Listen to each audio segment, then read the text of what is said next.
the minds of people, like, because it was so obviously it's fiction and it's it's a horror movie, horror show, but it so speaks to the human condition when confronted with adversity and horrific circumstances. And what happens when you strip off the veneer of comfort that Yeah. dictates so much of our behavior every day?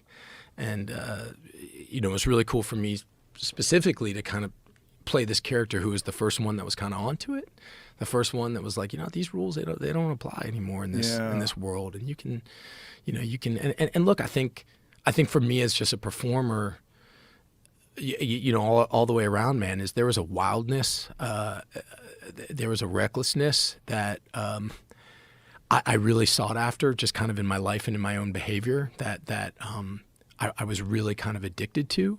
But it always led me to really kind of horrible ends, and I was a real big fuck up.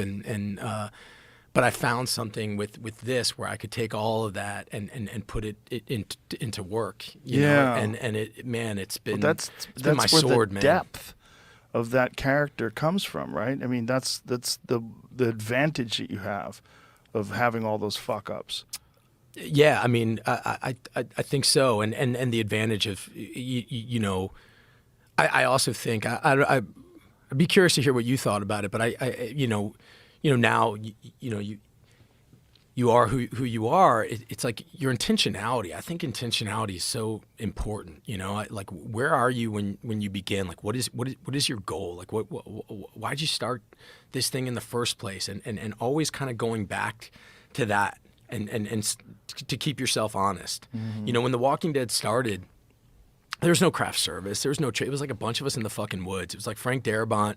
He had done Shawshank Redemption. He had tried to get the show on HBO. They said no. AMC had like Mad Men and Breaking Bad. They're like, all right, we'll do your shitty little zombie show. We'll pick it up for 6 episodes, which basically means we don't really believe in this thing at all, But he got these group of people together, and it was so humble, and everybody's so and the thing that's crazy about like a zombie show and about like living in a different world like that, there are rules, right? So if you put a bunch of actors in the woods and you have 6 people walking through the woods, and if you make any noise, the zombies could come. If one fucking actor is sitting there thinking about, okay, like, do I look cool here, or how's my makeup, or if one person isn't fully committed, you literally shit on the entire thing. Like the reality of that world is totally screwed. And it was sort of this like perfect storm of people that were young and hungry and committed.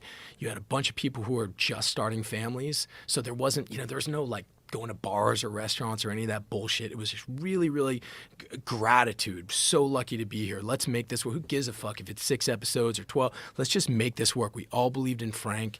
And there's something really to that, to the intentionality behind it. And I think that's often something, I had a baseball coach who once said, when you're at bat and things start spiraling out of control and baseball is such a heady sport. And when you start, all of a sudden you start getting in your head and you start going down that spiral, you need to step out. And he would say, remember why you did it in the first place. Like, remember why you wanted to play baseball in the first place. Go back to the time when you were a kid, when you just fucking loved it, and like go there. And as long as it takes, just go there. Then step back in the batter's box. And I'm asking myself that a lot now. Because there's a lot. How the conversation started doing this podcast with me, where I'm like, why am I doing this? Like, what? And I keep on having to go back to that thing, because it does, man. It comes with a cost. And especially as the thing grows. But I keep going back to it's the people that I have on. It's the people that I have on. They're the people I want my kids listening to.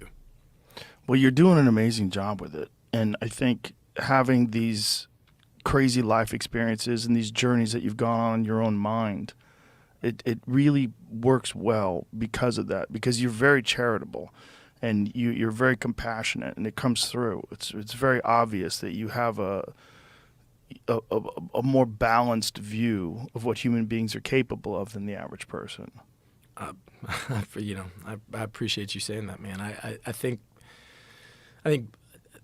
mostly, I just kind of, I just gotta shut the fuck up. You know what I mean? Like, I know that I'm not bringing on people that I don't know. I know them, and we have really, really close relationships. So it's, you know, it's special forces soldiers and fighters and surgeons and teachers. It's you know, they come from all, but every person within their own community.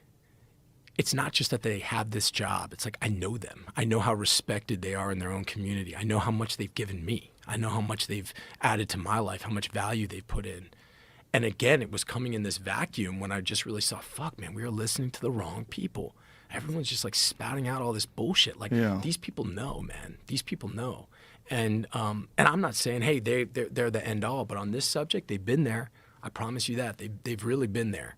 And yeah, I think it comes also just in the way that I work as an actor.